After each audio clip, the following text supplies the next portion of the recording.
You're listening to For Better and Worse with Jess and Rach.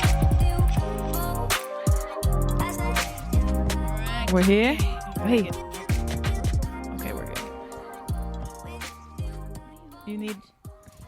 Everybody. You good, sis? For me. No. Oh. I wish I hadn't have looked over. Okay, there's not a good way to get comfortable.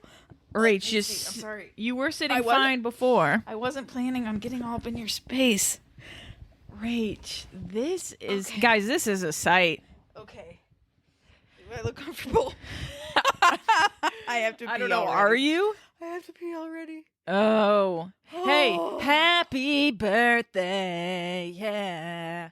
It's Rach's birthday episode. Surprise. Birthday episode surprise. Surprise, I motherfuckers. don't want to rob anybody of a birthday episode.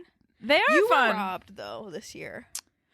But I said... Surprise, surprise. I don't really feel like Surprise. that birthday even happened. I was laying low. Yeah. I did lay low. No, I couldn't let anyone see me turn 31. 31. Yeah. 29, everybody. 29. 29. Yes. Yes. I've been waiting my whole life to say that. Yeah, Or well. at least since I was, I don't know, 15 when that episode came out. Yeah. 29. Don't look up how old you were when New Girl came out. It will really throw you for a loop. Really? Yeah. Not 15. I didn't watch it until after college. Really? Yes. No. I could Google it. I don't know where my phone is. But So still, it's the new Friends, you know? it's so good. So, here's unsolicited advice. Go watch New Girl, everyone. It's a real treat. I feel like if you haven't, I'm not sure we could be friends. There's so many references in everyday life. I know. And it's one of those shows that actually the more TV you watch, like the references, like when I first watched New Girl, I didn't understand a lot of their references, but then like I went and I watched like more like pop culture, like movies, TV shows. And Because of the references they make about pop no, culture. but Oh. then when I rewatched them, they like the episode where Winston is in the wheelchair because his MSG is acting up, his MSG allergy, and Nick goes, "Hey, Jason Street."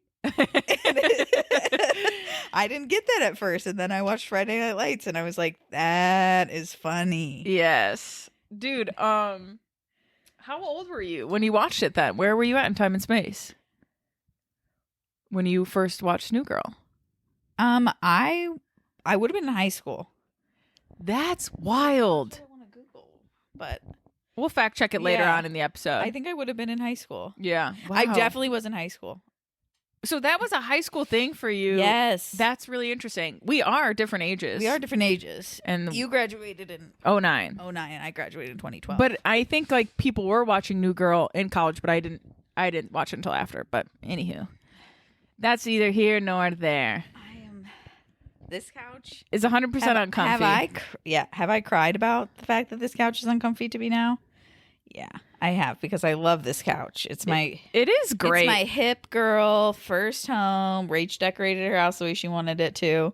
How long do you think I'm actually going to last with this and with a baby? No shot that you will No. last, because it is deep, Uh-huh. which everyone wants a deep couch. It just doesn't offer the back support. Offer the cush. The Cush 3000 is not a part of this couch, and just there's no back support. It's not enough. Mm-mm. And it leans back, like it's not So good if anybody for wants to do posture. a couch trade, I can't offer much liquid cash currently, but Facebook Marketplace, baby. I know I want to be like, we'll trade. Who does that though? Some people like offer a trade. It's like, trade what? I know. What do you want? I know. What's your angle? Yeah, what's your angle? What do you want from me? What do you What are you willing to want with trade? tin cans. Yeah. Like, people that are like, we'll trade for baseball cards, like that's currency. Yeah. Don't tell my dad. He collects baseball cards? I mean, he did. Like that. My dad is old. My dad is 78 years old. You always tell us how old he is. Right. You do though. And you reference that a lot. Even in conversation with me. Like we just talked about it and you're like, my dad's 78 years old. You have to always, when you reference him, you say his age. I I know, because it's scary.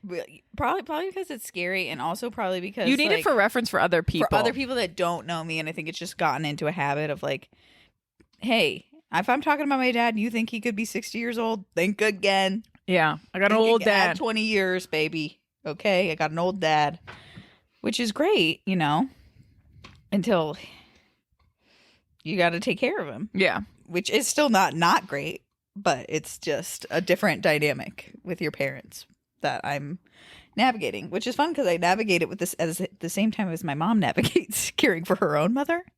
Interesting. So it's like, you know, like when my mom has to take her mom to appointments and I'm like, you know, Right. we can bond. And I was like, we shouldn't be bonding Right. over this. But that's on you, Cher. You procreated with a literal geriatric patient. So. Oh my gosh, Rach. Stop. Roasting my mother. Boom, roasted. Boom, roasted. I have a story for you that I have to share with you and with the commune. Thank you. It's something that happened. You, or? Yes. Okay. I'm a victim in this scenario. I was taking a shower, scrub-a-dub-dubbing, and Pickle comes in and just kind of like sticks her nose in sometimes, and I said, "Hey, friend," you know, and she doesn't really like the water, but she just likes to see me in there. That's very She likes to sneak a peek, okay? And that she does. And so I'm getting out of the the shower, and I notice like something like wet on the ground, and I'm like, "Oh my gosh, like what? Did Pickle like pee here or something?"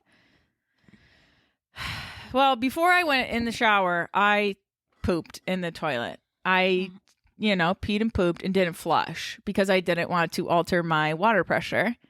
And my dog, Jessica, she snuck in the toilet and ate my turd. My turd was missing out of the toilet, and there was little brown juice outside the toilet. And there's only one poopatrator in the house, and it was Pickle. And she just looks up at me, and I'm like, you poopatrator, you ate my feces. She thought you left her a little snack. And I had buffalo wings that day, so maybe she thought a spicy snack. A spicy piece of dessert for her. I was astonished. I looked it up immediately and I was like, why did my dog eat my poop? And they were like, yeah, just for like nutrients. No, like it's normal. Don't act like the dog was after the what macros. nutrients? Don't act like I haven't been eating healthily, so she couldn't get any nutrients from that dump. I was astonished. I was just devastated at the same time. I'm like, you've crossed too many lines, Pickle. Yeah. You've seen us during coitus, okay? Licked ass. She has no boundaries. None whatsoever. You know, and then ate my poop. Our dogs eat their own poop. That's kind of normal. It was getting to a point there where it was like, this is not healthy for you. Like, they were farting a lot, and I was like, this is horrible.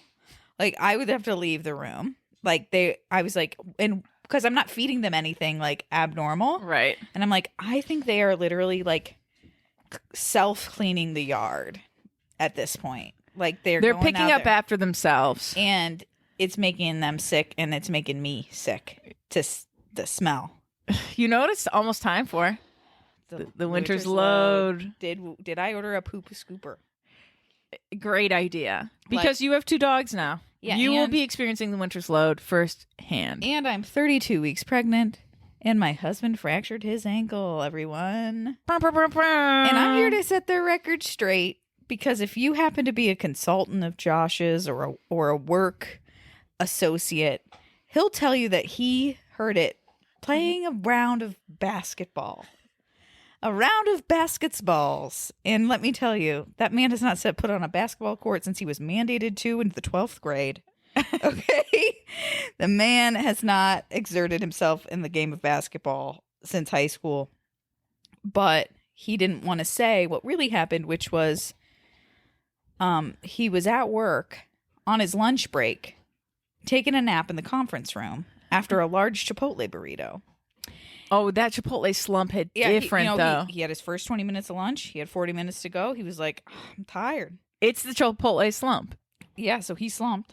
Yeah. Woke up in a panic and immediately got up, but his foot was asleep. And so he put all his pressure, all his weight on that ankle, collapsed it, crushed it. But this has happened. People can relate to this. Oh, people scenario. are like, oh, that'll happen. If you ask anybody over the age of 40 or 50, they're like, yeah, that'll happen. That is scary shit. He was terrified. We went to urgent care and, we got the air cast and the, x-rays and whatnot.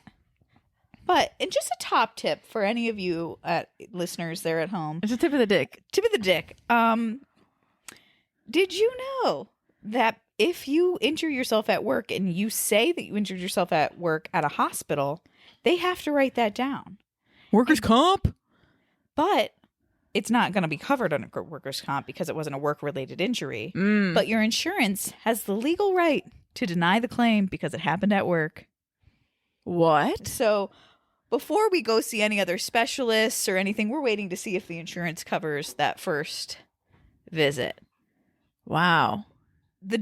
I'm like, this is the system that there are people and politicians that are like, yeah, this healthcare system is the best in the world. Yeah. I'm not saying the answer is universal healthcare because I quite frankly don't know enough about all of the answers, but sure as shit ain't this. Okay, kids? That is wild. Wow. Well, rest up, Josh. Okay? Get better. Get well soon, my guy. Sorry about the situation. Yeah. I mean, what's his recovery? So, we haven't seen the follow-up doctors because we don't know if any of those will be covered. But like 4 weeks at a boot. Okay. And he should be on crutches, but what do you see over there, Jess? A pair of good old crutchy Pair of boys. good old crutches. Crutches do suck. And They're so old school. Why haven't we come up with anything else? Crutches are ancient. They're ancient and they rip your armpits to shreds. I don't know. But let's be honest about how bad we wanted them in high school. We all wanted to be that girl. I wanted to fuck around and have crutches. Have someone else carry your books. Yes. Just have that attention for a minute. Hey. Like, when you go to the hospital and you wear your bracelet at school the next day, like I couldn't be bothered to put this off. Still sick. Never know when I'm going to need this again. Still sick. Dude, I have fucking itchy leg syndrome. In the winter, I will rip my legs apart scratching them. Really? Just dry skin, I think. Do you lotion? I do. It doesn't help. Any eczema? I don't have eczema, but any people out there have any good lotion recommendations? Something. Yeah. But I will, especially behind the knees. Ew. Behind the knees? Which is my favorite spot to be massaged. You know about this, right? No. Oh, well, believe it or not, the back of your knees haven't come up too much in our friendship, Jess. Well, I feel like most people do know this, though, because Dr. Rubinsky does give foot rubs. Do you want to know something fucking funny? Don't tell me there's a real Dr. Rubinsky out there. Josh's new doctor, an imposter. Is Dr. Rapinski. And I've been wondering why is that name so familiar. We have ourselves an imposter out here. Stop. Oh my, I've been trying to rack my brain like, who do I know that's a Rapinski?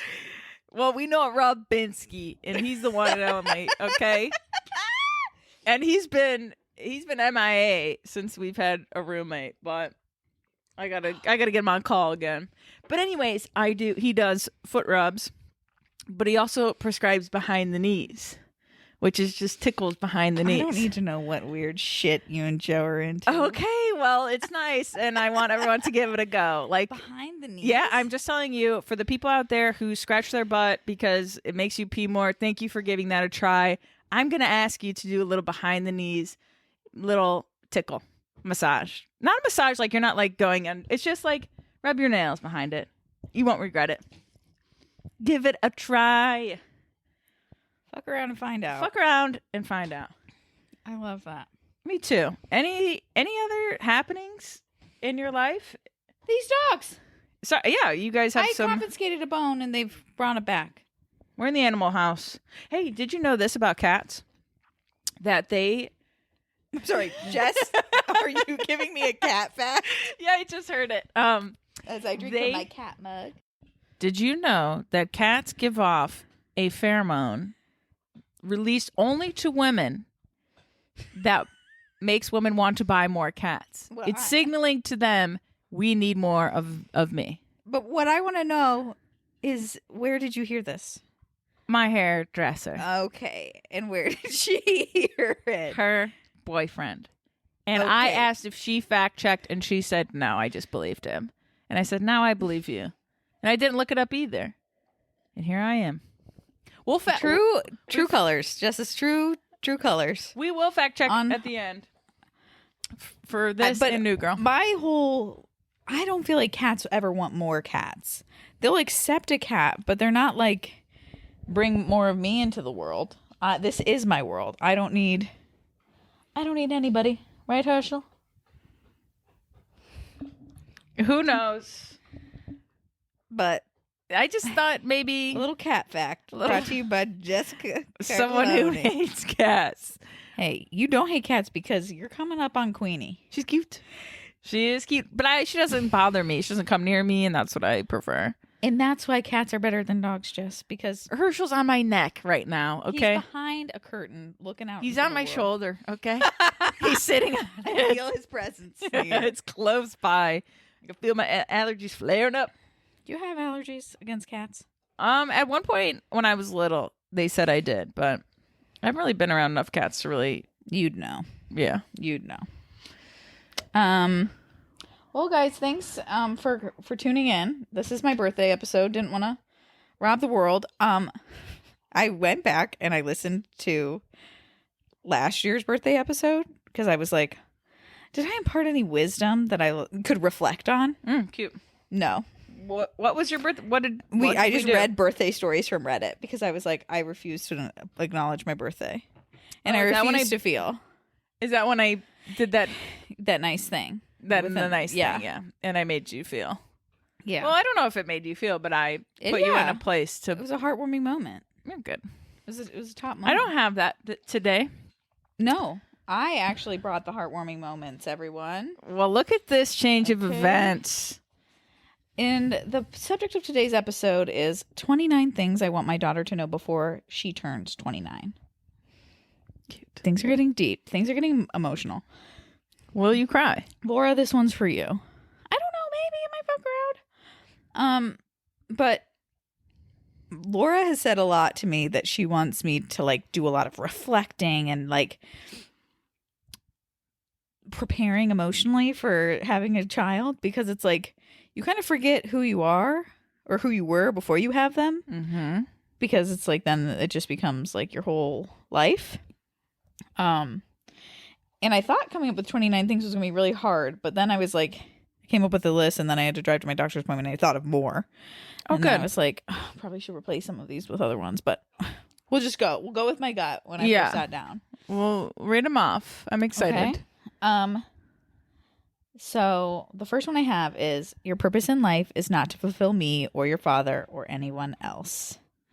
I think it's a common thing that a lot of children feel is like, my actions are reflections of my parents, and like they rely on me to, you know, be this perfect example.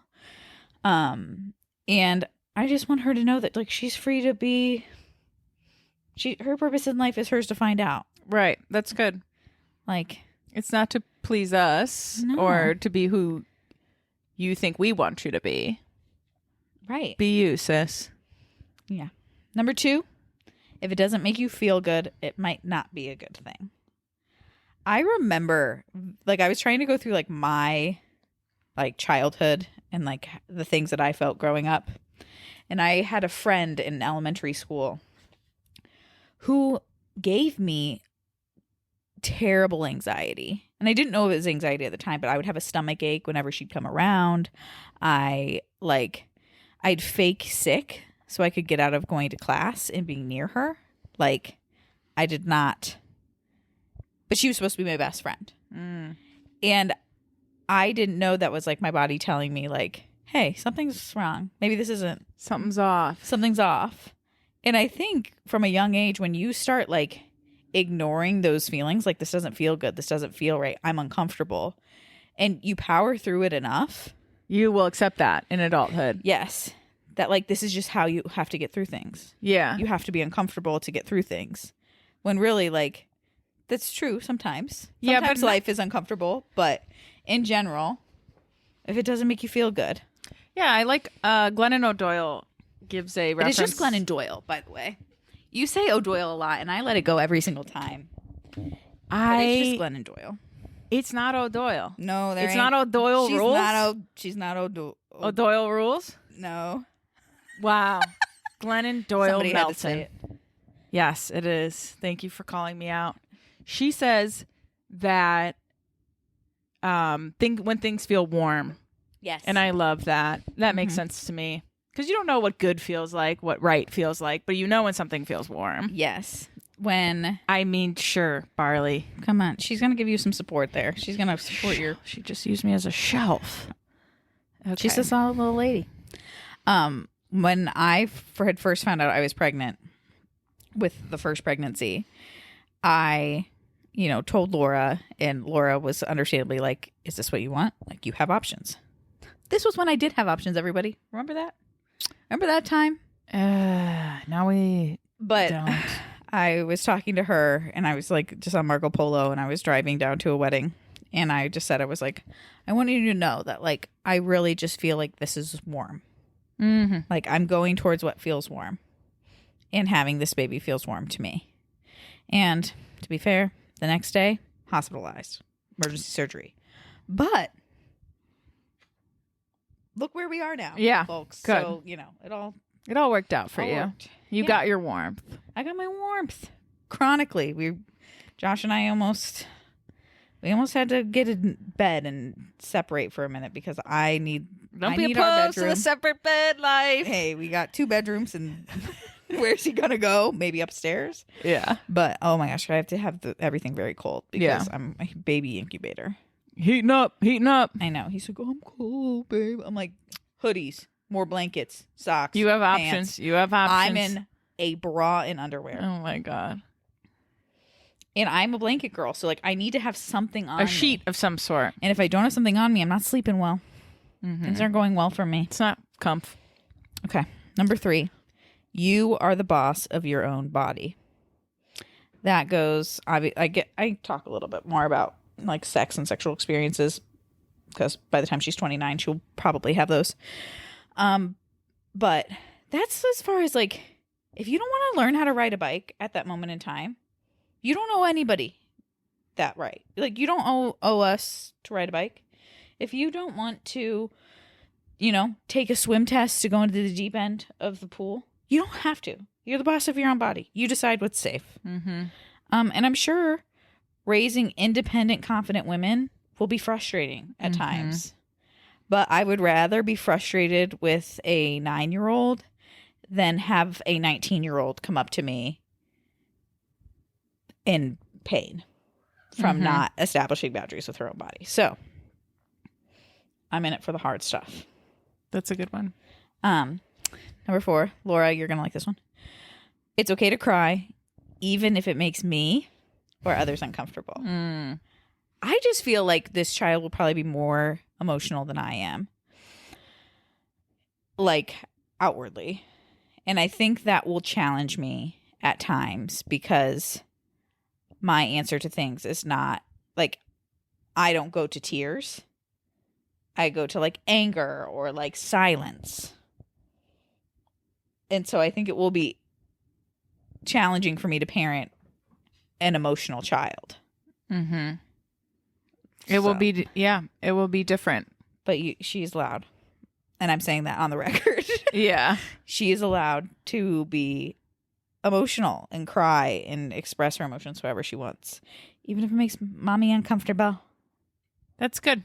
Yeah. I feel like that's important. I think society already does that enough, right? That we have to hide our emotions. And I feel like parents now, millennial parents, Gen Z parents, are really breaking the mold with it, like feel the feels. Yep. That's a big feeling, and let's validate it and let's name it and let's, do all the things to help them learn, which I think is amazing. So, I mean, I feel like crying doesn't have to be uncomfortable. And if you teach that from a young age, then feel the feels. Yeah. Good. Number 5, you were made to take up space You're allowed to be loud. You're allowed to, Especially as a woman. Yeah, especially as a woman. You're allowed to exist and to take up space, and it's not a burden when you do so. I just think it's really interesting, kind of like reflecting back on my life and just seeing like my uncomfortability with taking up space in other people's lives. Like, I find big problems in my like, just like making plans with people. I'm like, why would people want to be around me? You know, like that. You said that the other day because we were talking about social life, and you were like, I don't think that like other people actually want to hang out with me if I'm not doing something for them. And that's deep-seated. That's a deep-seated, like... That was a really sad thing to hear, though. I was like, that's not true. About how sad that was until I said it out loud the other day. I was like... They like broke my heart because I was like, that's not true at all. There's a lot of people who show that to you, but I don't know if you see it. I just feel like I was the annoying girl, and that could have been something that I was told, or that was something I could have projected onto myself. But I felt annoying as a child. Like, I had a loud laugh. I was bigger. I was taller. I took up space. And I just felt like people didn't want me around. And also, when you forget to get invited to people's parties, like your best friend's parties, trauma from middle school through your 20s, that'll do some damage. Yeah. Okay. Yeah. Like, and that was me. Like, I was the person that they were like, oh shit. And so it's like, what does that say? It's like, well, you know, I'm sorry you feel that way because that's not true. Well, it's all right. I know, but it's not. Yeah. But it's not though. So it's like, I am sorry. Like, that is not a true thing in our friendship and in other friendships I know. So it's like, people do want to hang out with you with receiving nothing in return. Just to hang out, spend time. I'm sorry. Fuck those people who didn't invite you. We'll see. Rooted a deep seed. I know. Yeah. Childhood is wild. Trauma. Hashtag trauma. But speaking, friendships can come and go, and that's all right. Can you remember how traumatizing a friendship breakup felt? This is funny you bring this up. I recently thought of this, of a friend I had in middle school who I thought was just like, we would hang out every single day. And I was thinking, I'm like, how did that friendship fade? How do friendships fade? And now it's like so long ago, so I don't remember. Was I just like awkwardly moonwalking away and like hanging out with another crew? Like, it just is so weird to think about because nothing was ever said like, oh, I just feel like we're going a different direction. You know, like a friend break. It just never usually does in younger age. So it was blowing my mind. I really was racking my brain about it. I'm like, oh, I never ended that. Like, is it still ongoing? Right. Like, should I check on her on Facebook or something? It was just a bizarre feeling. But it's true. That's natural and that's normal. Yeah. Different. And that follows you everywhere from times. Like elementary school, middle school, college, and beyond. Like, people aren't always meant, and friendships aren't always meant to be in your life forever. Like, those friendships are so rare. Like, yeah, they are. Where they can grow with you. But sometimes it's like, if you had a best friend that was only your best friend for your junior year volleyball season, I'm glad she served that purpose. Exactly. She got you the through. The laughs that you had. Yeah. The fun that you had. And then it's all right. Mm-hmm. But I know it feels like the biggest deal in the world when you're little. Mm-hmm. And when you lose friends. Or you don't know. Like, but it's such a gift. It's such a cool thing. Like, I'm looking back to, like, I went to Mohican for a field trip. Me and this girl got super close there. Had the best time ever. After we got back from that field trip, we didn't really like hang out or, you know. Right. But what an awesome time for that. You know, it just is like, it really is purposeful. And like, you got to experience that little piece of that person to make your time better. Yeah. And that was it. That's what they served. And you just keep it moving. Brief intermish. Oh, wow. What a treat that was. I accidentally exposed Jessica's eyes to my husband's butt crack. And he said, Rach, he's like, Rach, you know I have a high butt crack, long back, okay? And I burst into tears immediately. I don't know if anybody else struggles with this syndrome, but Josh's ass is so flat, his underwear doesn't stay on. Literally, I was Nothing like, to hold it, no shelf. He came home from work, and I was teasing him about his boot, and I'm like, where are those tech pants from? Those are nice. Because, I was like, oh, I'd get those for Joe. And so Rach, she turns, he's turned around. The pocket has been, ripped out. Yeah, and he's like, yeah, I got to get a new pair. I busted these open. And Rach lifts his shirt up, and his butt crack is exposed. And he's like, come on, Rach. I got a high butt crack syndrome. I'm fucking dead. I love it. It was such a fun intermission. And I'm grabbing a non-alcoholic beer. Oh. Have you tried these before? Yes, I heard those are the best ones. They're so good. Yeah. Athletic Brewing Company, everyone. Here. Here. Oh my God, I miss beer so bad. It's so good. But this is the thing about beer with me. I don't need it to have alcohol in it. I don't need the buzz because if anything, it just stops me from drinking more beer. I mean, the buzz is a plus. But after a while, I get sleepy. You're an old lady. But Josh was like, Rach, this has 0.5% of alcohol in it. You can't have much. And I was like, I want you to look up how much alcohol's in fruit. Fresh fruit. He's like, no way. And I was like, yeah, there's alcohol in fruit, in bananas, in any ripe fruit. Are pregnant women allowed to drink kombucha? I think it's the same thing. There's a weird thing about probiotics. I've had kombucha since I've gotten pregnant. I feel like once you're through your first trimester, you're kind of you're coasting. I'll take a couple more risks. Yeah. But there's certain foods and medicines that it's like you can take in certain Barley. Hey. Barley. What's that noise?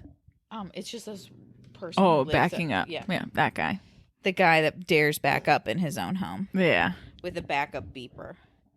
Is that necessary for those trucks? Is it just to show how big his dick is? Well, and that he owns a business? Yeah, it's a work business thing. Okay. So. Well, I apologize then. Hey, I'll hate on him. He makes my dogs bark all the time. I don't know how to get them to stop. It's just beeping that my dogs go crazy at. It's irritating. Barty, will you please yay down? But, oh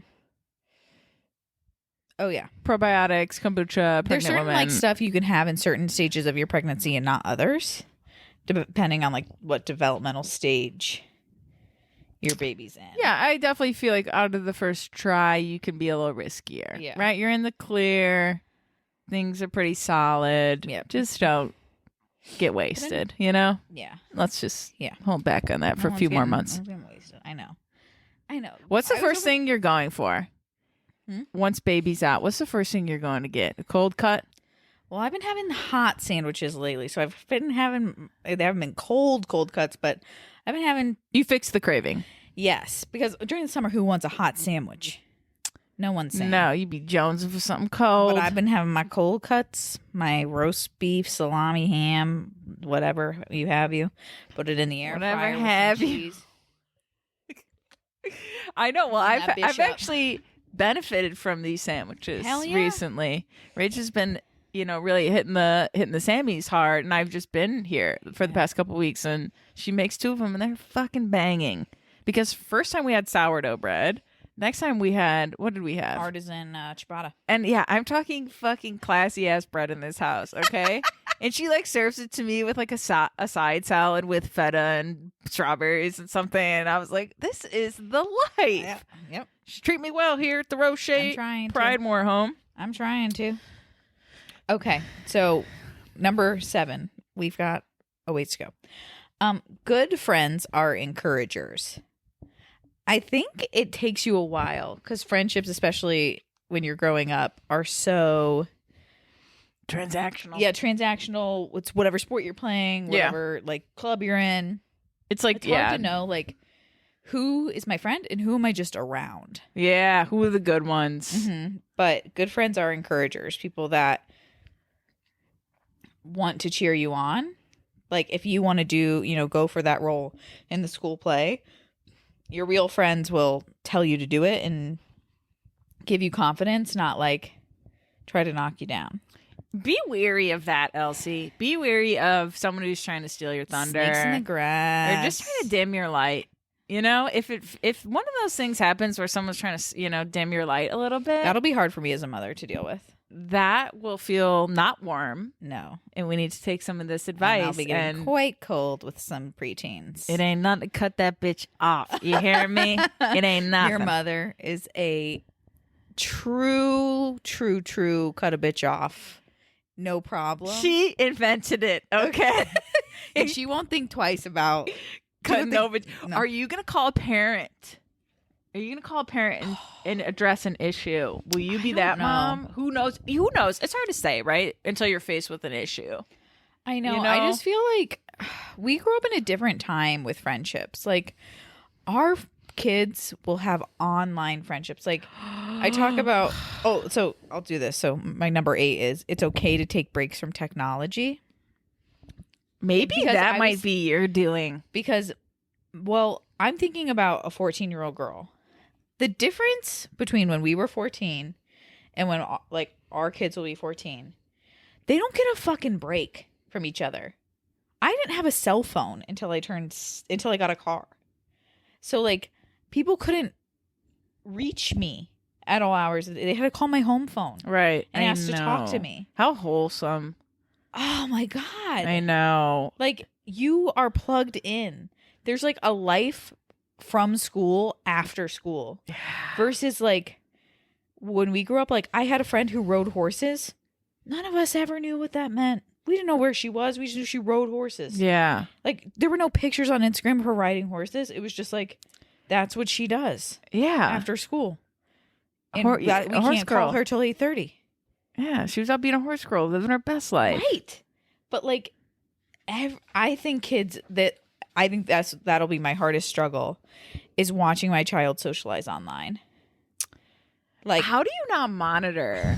Like, that's so much to know. I know. think back on my childhood, and my parents didn't know anything. I can tell you that much for free. Like, literally, I mean, we know that I was bad. We know that I partied. We know that I lied. We know that I snuck out. We know that. But my parents didn't know. do they still not know, or have you like come clean about? Oh, things? I mean, we joke about it. It's fun for me to like. I toyed with it one time, like, what if I tell him a little bit? Uh-huh. You know, kind of confess my my mom sins a doesn't bit. find those things funny. I don't think my parents do either, but I find like getting it off my chest. Let me come clean. Yeah, I need to come clean. I need you to know this where you can't punish me or, not be proud of me anymore. But anywho, yeah, it's like, how do you not?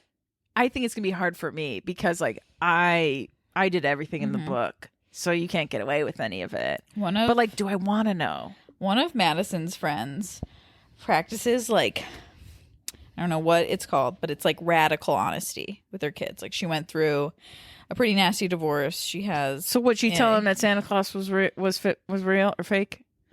So she probably did tell them that it was fake at the time. Okay. But as they grow up, so her oldest daughter is maybe like 12 now in middle school. And things were getting so bad with her daughter during the school year that like Madison's friend took her daughter's phone over the summer. It was like, we're done. Like, but they had this relationship where it wasn't like, we're done because you're doing things I don't want you to do. She was just like, listen to me. You are my child. I have seen you grow up. You are not doing well with the online bullying that's going on and the constant chatter. She's like, you will have access to my phone, but you won't have your phone all summer. And we're going to see how that feels. There's a whole new level of parenting here with this social media stuff that I don't know I'm prepared for. I know. It's like respectful parenting. So like Madison's friend, I don't know if I can talk about this on my platform, but let's call her Anna. So Anna, let's call her daughter Sam. Okay. So Anna is like, they've been in therapy. Sam's been in therapy for, a long time from like divorce, being a child of divorce, just growing up. Sure. Right. And Anna is just like, listen to me. I love you. But these behaviors that I'm seeing in you are not you. And I'm saying that out of love. Because there are going to be things in phases that we're not going to understand, like fucking Monster High and like weird, like, oh, it's like a teen show these days. Monster High. Yeah.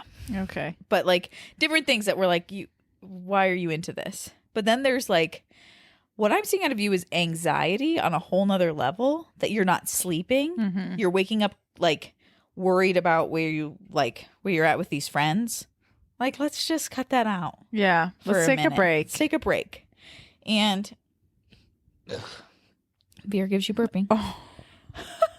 But because they've spent so much time building trust and respect, Sam was like, okay, Mom, let's try it. And sure enough, like the school year came back in, Sam got her phone back, and Anna got her kid back. Yeah. For a minute there. And I really feel for these kids, because there is no escaping the social media stuff. Yeah, it's actually really scary now that I'm thinking. I just couldn't imagine. Like, you graduated before Instagram was even a thing. Correct. Because I graduated when Instagram just became a thing. Mm-hmm. Like, but it wasn't even a way that like people were contacting each other. There was no messaging. Oh, It was just like, post a picture of your pizza. If you go to Panera, you better fucking post it and put a shitty filter on it. Hey, because nobody Nashville filter. Yeah, the Nashville. Yeah, that's what it was. So it took a while to morph to what it is now, for sure. But I'm very scared of that. Feels like something I'm not equipped for. But obviously, you just figure it out as you go. But that is a scary thing. I know. We did not grow up with that. I know. We grew up with call my landline. Call bitch. my landline. I know. And I would wait by that phone. And I think like the best thing is like Elsie just can't see us scrolling and us like self-soothing with technology. Mm-hmm. But it's hard. It's hard to balance that when like Josh genuinely enjoys video games and he doesn't do it too much. But asking a kid to self-regulate video games, hard. Like Josh is almost 30 years old and he would admit that it's hard. Right. To like say, okay, I'm not playing anymore tonight. You know? That's like hard. When you're it's in addicting. Right. It's designed to be stimulating. Right. And kids' brains are mush. Stimulate it does. So pump we'll up the jam. They will. We'll see how that goes. Okay. Number 9. There is no fuck up too big that you aren't safe talking to me about. Yeah, I like that one. That goes back to like the respectful parenting and just having these open lines of communication. It's like, I just don't want my kid to feel like they ever got too deep into something that they couldn't come to you with. Yeah. And that we couldn't work through agree. it. I agree. That's scary to me. Mm-hmm. So, safe space. Safe space. Number 10, depression is a liar, and I'm sorry, but you probably have it. The odds are quite high. The odds are very high for you. The way that the cells mixed up for you. There's a very small possibility that you would not have it. So what's great is that you guys are aware of it. Yeah. You guys are treating it. And then when things kind of arise in your child, you'll be able to see and assess and get the help that she needs. I know. It'll be so hard. There's a lot of things about this that is going to be very hard. Yeah. Well, yeah, to say the fucking least, Rach. To say the fucking least. Watching your kid struggle, like from a baby to, but like, still, when I think about parenting, I think about a 13-year-old, 14-year-old. You don't think baby? You skip right to the really hard part. Yeah, I don't know what that's maybe because about. that's like your biggest fear. Like baby, you those feel are like just you the things that I'm like, everything you're doing will leads up to those moments when they're like 14 years old and their boyfriend wants to have sex, you know?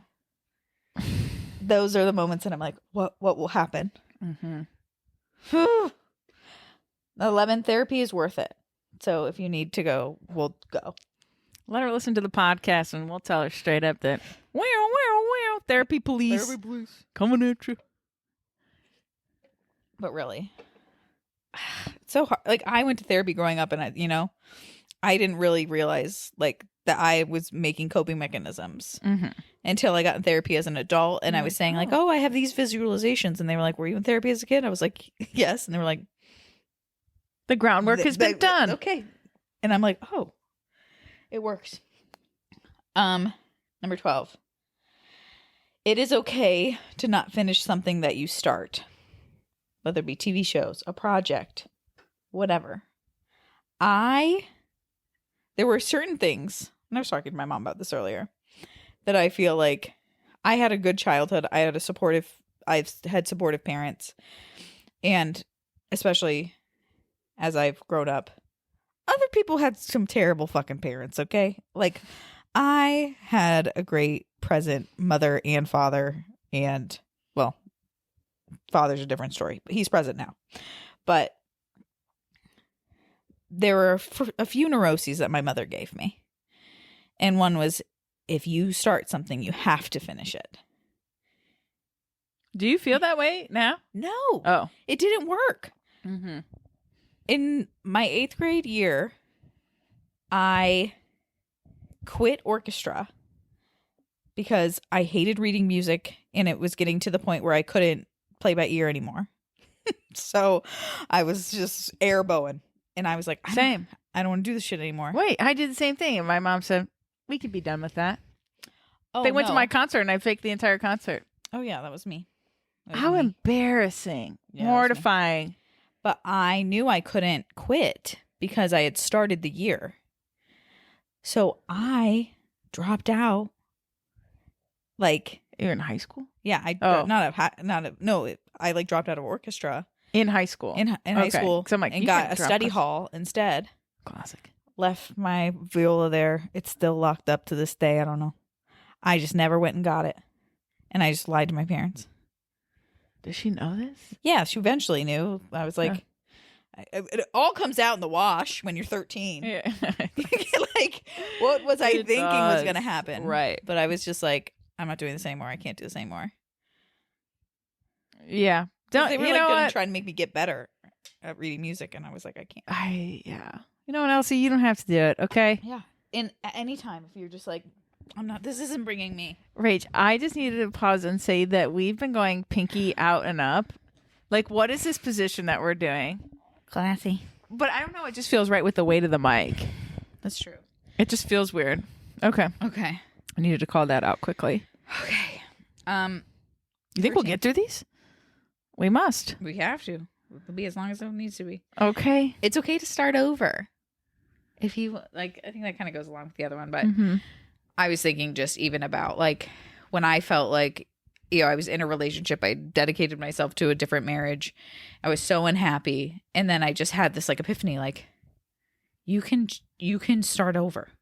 I think that was, like, the beginning of myself the freedom to just know that, like, I can choose to not be in this situation anymore. Like, this isn't forever. Right. I can change this. Yeah. Number 14. Sometimes you have to hurt people's feelings in order to honor who you are, and that's okay. I just feel like I'm really talking to a young me, you know? I think that was the point of this project. Yeah, sure. Which is good. A little work. Haven't been in therapy in a while, so, you know. Laura is fingering herself to this right now. I hate that. That crossed way too many lines, but it came to me and it was funny, okay? No, she's just jacked up, okay? She's worked up. She's worked up at Rach doing the work. I love you, Laura. I'm happy with it too. Love sitting here and witnessing it. But God. I just remember there were so many times growing up where you're just like at a party that you're not comfortable at, you don't want to be at, but your friend's there and you don't want to hurt their feelings, and you're allowed. Give yourself permission. You don't need to people please. The next other people's hurts are not your responsibility to fix. Number 15. Let's not start the codependency early, Elsie. Right. It's like, it's like, I don't want you to be a dick and just in it for you. But there's this balance of, like, you doing what's right for you. If you're doing what's right for you and that hurts somebody else, not your hurt to fix. Mm-hmm. Like, if you don't want to join the volleyball team and your best friend does, they got to work through that. Mm-hmm. You don't have to, you don't have to go through a whole season of wedgies just to please someone else. I love that you've referenced volleyball twice. Did I play volleyball? Yes. Did you? Yes. Okay, yeah, that's what I thought. Yeah, I was good. And I just stopped growing. Oh, I'm sorry for that. So I have always been, if nothing else, a practical person.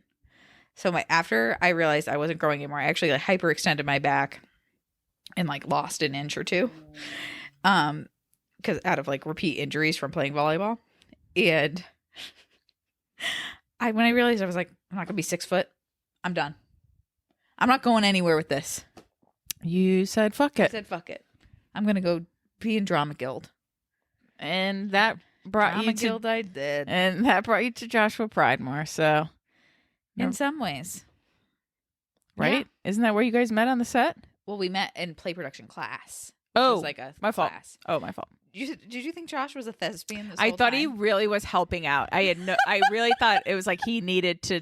No, I think be a part of an production. art credit or something Got for it. doing it. I totally get no, that. No, but he actually did. I think he even took the other acting classes. So he probably wanted in. He wanted to be a thespian, but never gave himself But permission. society, he didn't want to deal with the social. Don't talk to me about my issues with my husband's societal anxiety, the social anxiety. Mr. I played basketball and sprained my ankle. Right. Because we went to a baby care class yesterday, and we have had this ongoing conversation about how I just say, hey, wouldn't it be fun if we were all just Roches? What if it was just Elsie Jean Roche, Rachel Roche, Joshua Roche? We're the Roche family. What if we all just took my name? But he doesn't want that. He's entitled to his. It's half his. He's acknowledged. Well, no, he has a hyphenated name. I understand, but he said So he knows that he's setting his kid up. I mean, granted, if the most trauma I'm giving my kid is a hyphenated name, but he says, he's like, Rachel, what would I say to people? I'm like, that you're taking your wife's name. Does it? What's the reason he wants Pridemore? Is he? Because he would have to get rid of it and have to explain why. Oh, Like, I don't think it's this overwhelming attachment to his identity. I thought there was some of that though. No, but Well, you two do- figure that out. I know. I mean, I'm not, like, it's not like the worst thing in the world to have a hyphenated name, yeah. but it's just like, We know how I just go strongly back you to feel. him. I just go back to him. I'm like, you have a hyphenated name and you don't use it, and you never use it, even though legally it's yours.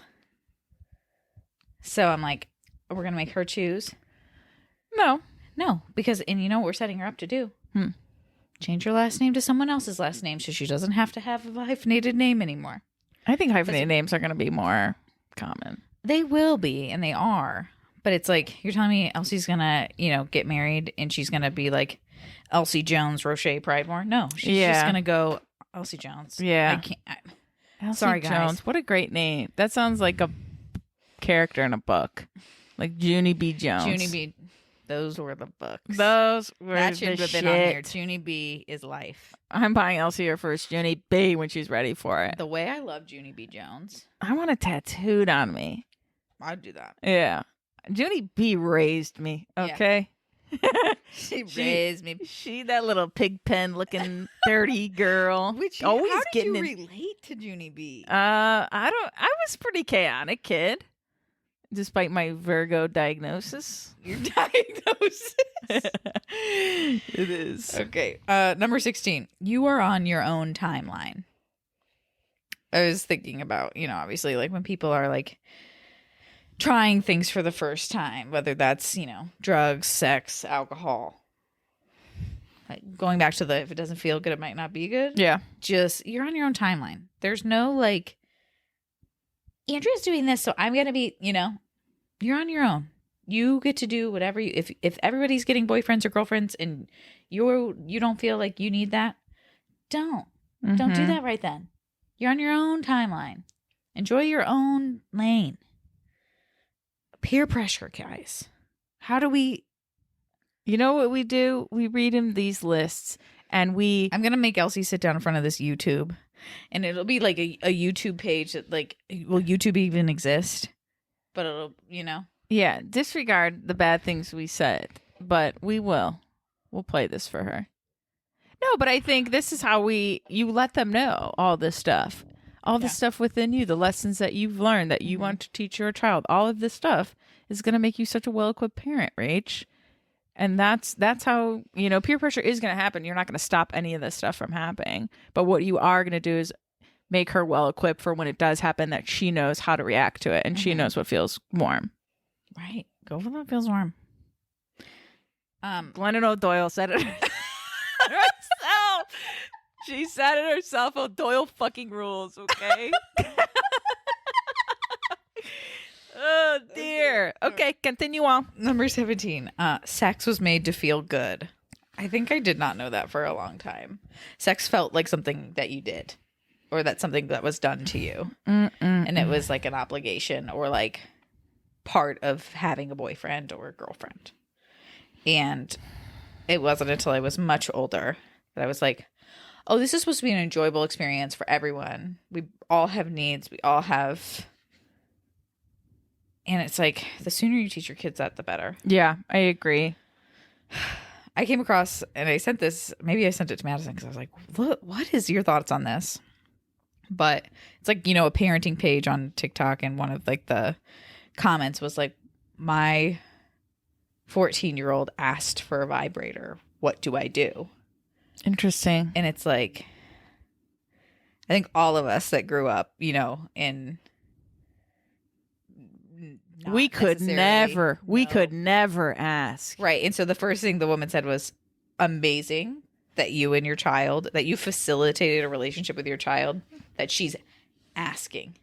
Yeah. If she can purchase one of because girls will just buy dildos on the black market. Right. Or use some intimate object. Because if you haven't, you're lying. Yeah. You're lying. You're a filthy liar. We've tried it. You've had to. Yeah. And honestly, if you like, no, I haven't. The shower head counts. So don't think you came out scot-free. Okay. The electric toothbrush, like getting a yeasty. He's asking for a yeasty boy. Yeah, that a yeasty boy is upon you if you've been using something unsanitary. Right. And, her answer in Dan was buy it. Yeah. Like give her your card or, like have her, let her choose, Interesting. have the freedom over her own body. But it is this whole like, whoa, like our daughters and sons and children will have sexual needs. And that's weird to think about. It's like, I don't want to be too involved with that. I don't want to be uninvolved. I don't want them on shady sides of the internet. Right. I want them to know that, it's hard. Tricky until you're in it and you don't know how you're going to feel when someone brings up, that conversation. Right. I think it's like, but I like that you're aware of it. I like that you're already thinking that. I want my daughter to explore sex with herself before it's done to her because that was me. That's the healthy way. I truly did not masturbate until after I had sex because I didn't know. Because, I don't know if I've even talked about this, but I was in a sexually abusive relationship in the 8th grade. And so I learned about sex because it happened to me. And I was like, what is this? And I was told that it was love. And I was like, this doesn't feel good. Right. This doesn't feel warm. This feels very like a lump in my throat. Like it felt heavy. Yeah. And so it's like, I can't imagine a world where my daughter or anyone made themselves feel good before another person told them what it was supposed to feel like. Right. Or what it was there for. Mm-hmm. So if I can give that to my daughter. You're done good. Yeah. Okay. No is a full sentence. I don't have to go into it. I just said my biggest trauma. Yeah. I think you've shared before on the pod. Yeah. And Madison and I talk about this a lot, like with Eric specifically. Because, growing up in the world, we were like, give your aunt a kiss, give your aunt blah, blah. I have said, I was like, I want Eric to be listened to so hard by us when he says no, that the first time someone disobeys his boundary, he's like, that's weird. Yeah, it should feel like that. Yeah, like I want him to be so aware of like, hey, that person didn't listen to me. Mom, that person didn't listen to me, versus like being conditioned to not be listened to because you're a child and what do you know? Mm-hmm. consent. This one's a little shout out to Cher. But your grandma Cher, isn't right about everything. You can wear jeans to church. Oh my gosh. There were a few things in, like I said, that my mom really ingrained in us that I think, was to our detriment in certain ways. And being presentable, looking the part, like things that she struggles with, perfectionism, was projected onto Laura and I in a way that like Laura really took to heart. And I took it to heart, but not as like on my sleeve. It's more like deeply ingrained, like why I can't wear certain things to shoot weddings. Like I won't wear jeans to weddings. It's really hard for me to wear tennis shoes. There are certain things that I'm like, because someone could be looking at me and think she's not playing the part. Interesting. She's not doing the right thing. She doesn't look like she's in the right role. And I carry a lot of that with me. So your grandma Cher is going to be the best grandma in the world. But she doesn't know everything. And she's got her own issues.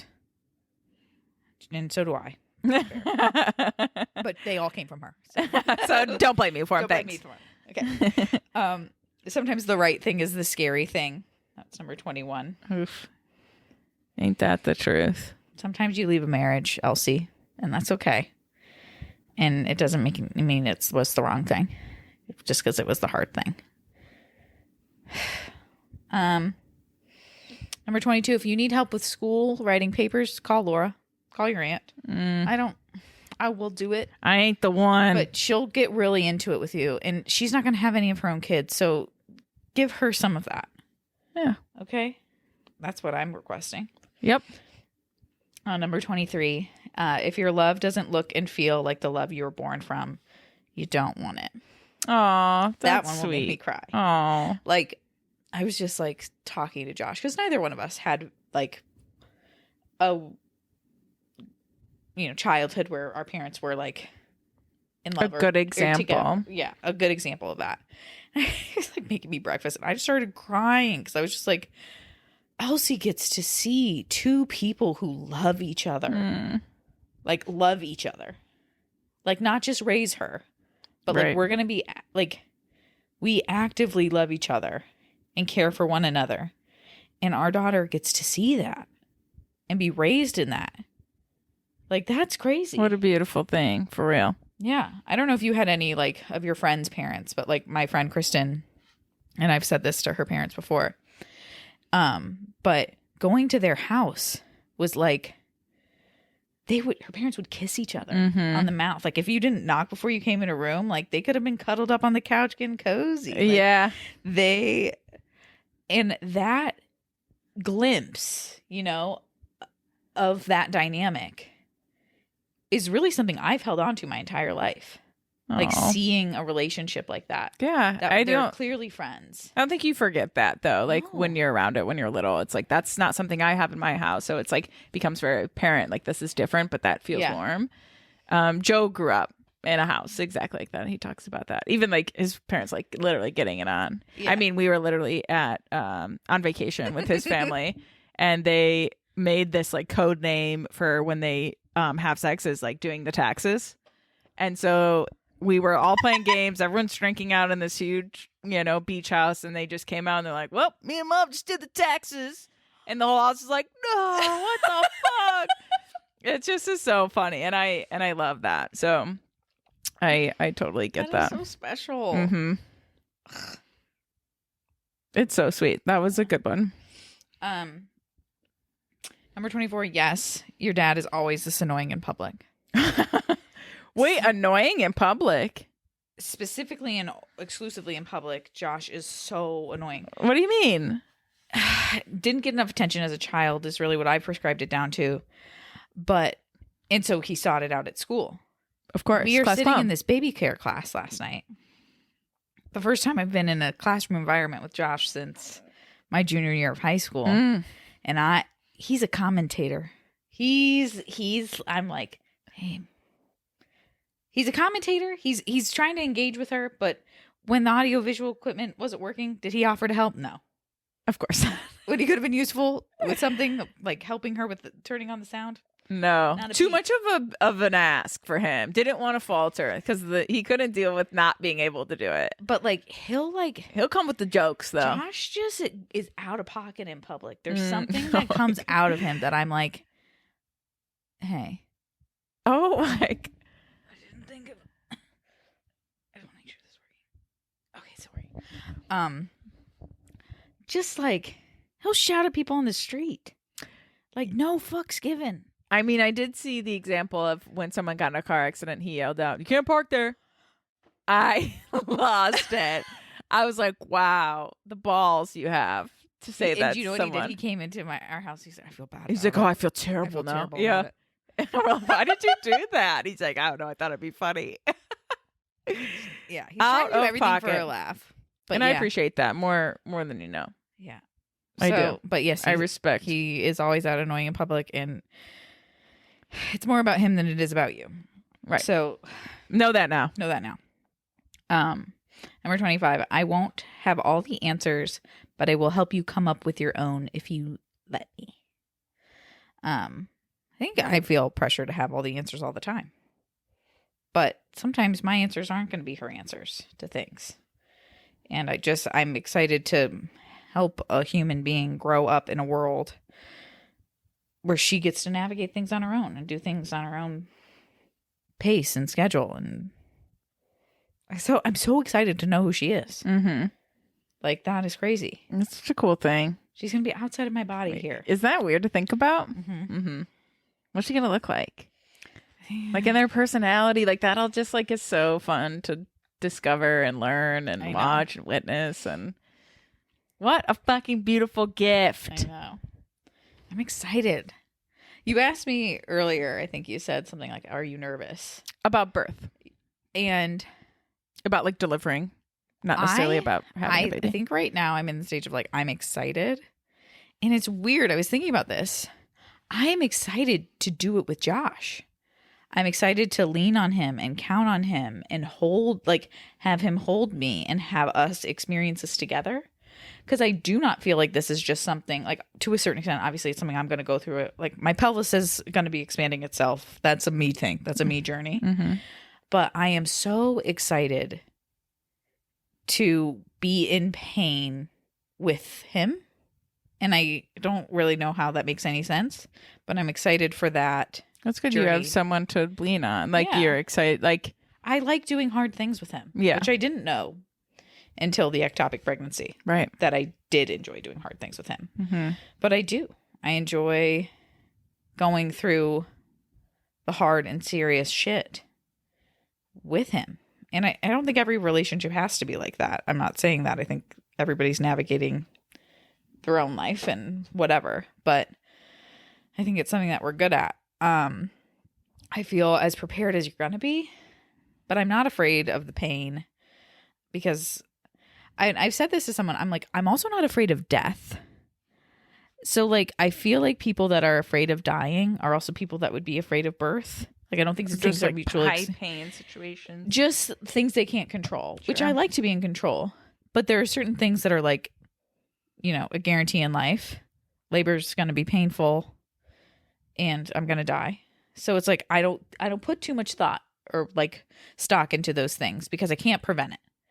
I'm going to have to work through it. Mm-hmm. And I feel as prepared as I'm going to feel to go through it. Good. So That's great. we'll see. Yeah. I'm not in that position, but when and if I do get in that position, it's like I'm around people who know what they're doing if something Yeah. goes wrong. And I just have to trust that. Like, technically my body will do it no matter what. Mhm. Like it's instinctively built to do so. So What is crazy? Did you know this, Jess? So, my doula has instructed me to take a hypnobirthing class, which is basically like a mindful meditation mindset class to get in for labor. And I was like reading about this, the class, this class that I'm going to take. And I learned that when you start going into labor, your body starts producing oxytocin, yes. which Mhm. is the love hormone. Yeah. I've heard this. How fucking cute So- is that? Labor literally is designed I mean, it's painful by, what's Sure. happening to your body, but it's not supposed to be like traumatizing. Mm-mm. Like, It's you're actually supposed to. It's like, you're built to, like, these hormones are releasing Yeah. to make it easier for you, Yeah. right? Like, to, like, They say, it's like, not what you're supposed to be fighting traumatic. off is adrenaline. Right. So if you can get to a point, and I'm sure marathon runners and people that do extreme, like, physical stuff, experience is this, like, you get into, like, a meditative state because your whole body is telling you to stop. Mm-hmm. Or, like, I don't think our bodies or our knees are like, I want to go 26 miles. No. That sounds great. It's a mind game. Yeah. So I'm trying to learn how to play a mind game with myself. Yeah. So I can get into labor. I mean, it's breath. It's breath. A lot of Yeah. breath work. A lot of yoga Yeah. stuff, you know? And Madison said, like, she felt like she was in a good pace Oh, good. until she was just in labor for so long. Oh, then you just like, fuck it. Yeah. Give me the drugs. Well, they were like, you got to get an epidural or you're going to get a C-section. Mm-hmm. Because her pelvis just wasn't getting, like, they were like, your body's not relaxing. Yeah. They're like, you can sit in here all day and get through the pain, whatever, but you got to get this baby out of you. Yeah. So, That's crazy. and I feel like everything is just a tool. Like, that's how I feel about the epidural. Like, I think so many people are like, you going to get the epidural? It's like, I don't Why know. is that so controversial? Because I of don't know the if I'm gonna need it yet. because of the damage it could do. I mean, No, I don't know. everyone's it's like a big hot topic, and it's like, did you get that? It's like that question comes along with, are you breastfeeding or not? And like, I know. there are two topics that like moms do want to talk about or don't want to talk about. You know, so Right. it's really interesting. I just don't know because epidural seems like a no-brainer to me. Okay, Like, so absolutely. I want to feel my body. Like, I think for me, I want to be able to move around the room. I want to be able to get in the laboring tub, in the shower. I want to be able, and so when you get the epidural, you're in the bed. Mm-hmm. So if I'm getting to a point where I've labored for long enough and I need it for the final stretch, I'm going to use it. But sometimes if you get an epidural too early, it can stall your labor because you're not feeling. And so it just depends on your body. Sure. And so I don't want to go into it being like, give me the drugs right now. Yeah. Like, I am hoping to be able to, like, get myself through, get through transition, get through, what I need to. And if I want to labor on my back and I can get the baby out of me quicker with the epidural, like, that's my goal. It's like, I just don't want to be doing it forever. Mm-hmm. Like, I've also, like, it can elongate your labor, Right. which that's not something that I desire. Right. And Pros then it's and like, you only cons to can get it both. once. Right. Oh yeah. So, and it's all like, you don't know how your body's going to react. Like, you can only do half. So I'm just like, it's not a guarantee anyway. And there are other, like, pain, like, resources you can use. So I just want to explore those things because I just don't like the idea of being numb, of, like, the nerve block. Sure. Just, And I feel like that varies too for different people too, because Yeah. I've heard some people are like, I had an epidural, but I was actually on all fours when I gave birth. And I was like, how were you able to do that? If you're half, she's like, no, I was able to move. yeah, but some People can't. exactly. Yeah. It's Interesting. just It's a very hard. gamble. Right. And not a lot of people they're already gambling. Exactly. I think that's the thing. Like, Got I it. do want to be in control of certain things, but That makes sense. I'm going to use everything as a tool. And I feel like that's why I hired the doula, so she could tell me what tools we should use when and hand them to me. So, That's good. yeah. Number 26 is, I really loved growing you in my belly, and I will love every second of seeing you grow or side. I've enjoyed this as much as you can, I think. Like, with acknowledging that it's hard and that it is unfun at times. But I really love growing her. And that's not to say that anybody else has to love being pregnant. I don't love being pregnant, but I love having her with me. Oh, yeah. That's like, cute. I Makes sense. It's very nice. Like, having a little companion all the time. Like, Yeah. you're never alone and like you're just experiencing things with her in your belly. we're Yeah. connected. Yeah. Like, it's very animalistic when you think about, like, I am growing a human being inside of my body. I talk to her all day. We, we eat the same foods. She lets me know if she likes it or not. Like, we're in sync. Like, it's a treat. I love it. So I just think I think if I were, I'm morbid, if I were to die right before Elsie was an adult and this is all she has left, I want her to know that I've enjoyed this, all of it. Oh. Um, Okay, fucking make me cry. Please don't play that at your funeral. God, but I know now this exists, and if that happens, I have to go back in the archives. you have to. And I have to play that for her. Yeah. Oh no, I'm not ready for that. Okay. Don't think about me dying. I'm not. Okay. Number 27. Life is not that serious. Floating on a rock in space here. That's Floating on a rock in space. It's one of my favorite things when shit feels very hard is to think like it ain't that serious. Yeah. Like it's not life or unless it is life or death for you. Right. But like Right. it isn't. And you'll wake up tomorrow and you'll deal with it. Yeah. And it would just I don't know. That's such a good perspective shift for me sometimes. I'm like, we really are this little particle of dust in the universe. I just think about me as a teenager. Everything felt so for real. Same. Life or death. So serious. I love my core salad. He's a little bog. Okay. Number 28. You can be whoever you want to be and love whoever you want to love. Be who you are. Safe space. Safe space. Number 29. You are so desperately wanted, cared for, and loved. If I leave this earth with my daughter knowing and believing that. Please stop talking about you dying. I think you just do think about dying when you're having a baby. I don't know if that's everyone, but it's just like. Maybe it's this like maternal instinct. Like if something happens to me, I need to know that you know this. Yes. That you are okay. Yes. Oh my gosh. Like you have a baby and you're like, I need to make a will. I need to You need to make sure they're taken care of. Yes. That they know without a shadow of a doubt, like how wanted they are. Like, I truly believe that like Elsie fought to be here. Did I think I wrote that down. Did I not write that down? Maybe Well, I thought mean, about it. yeah. You were pregnant 2-3 weeks? Oh, I did miss number 20. You are supposed to exist on this earth. That has been quite clear to me. Because I just felt, especially like after the ectopic, like it was her again. I think that's why like I haven't like been in a state of mourning that pregnancy anymore, because I feel so clearly that it's the same child. Like the same spirit, the same energy that just came back, because how I got pregnant again, all of it, none of it makes sense. Right. And I just believe that she is supposed to be here, and I'm excited to find out why. Because it's not about me, you know. Like she's gonna do her own thing. But and you get to be her mom, and you get to witness know. it, and you get to be proud of her It's and gonna be watch so it. fun. Yeah, you're gonna be a great mom, Rach. I'm all hoping proves so. it. I mean, seriously. I hope that I enjoy it, and that. Oh, you're gonna enjoy the fuck out of it. Are you kidding? You're over the fucking moon already. I know. And she's not even Earthside yet. I just like I can't. The thing I just can't wait until she exits out of my body and just gets put on my chest. Is this not the longest wait of your life? It does feel long.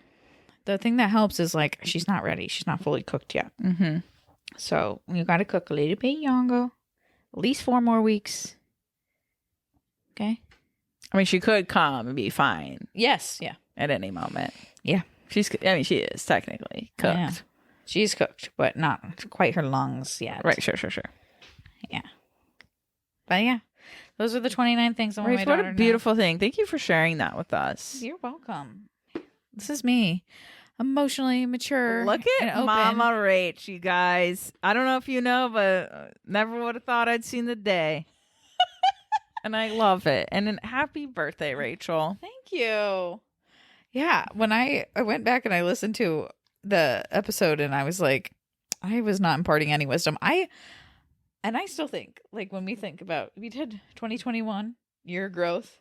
We never got to 2022. It was just the year of bullshit. And it is. Yeah. And we'll call that what it is. Yeah. And here we are in the end of the year. It was the year of bullshit. Yeah. I mean, for a minute, it was the year of popping that pussy. Oh, but we really had high hopes, didn't we? We had high We hopes were that just we like, would we're be just waiting to find out what this year was. It was a year of bullshit. utter bullshit. And I'm calling that 2023 is the year of change. One can hope, Yeah. Rach. One can hope. But I already feel that. Like we did not have a good grip on last year. Nothing. I really have no. I mean, it's great you got pregnant, and it's great. There are a lot of great things that did happen.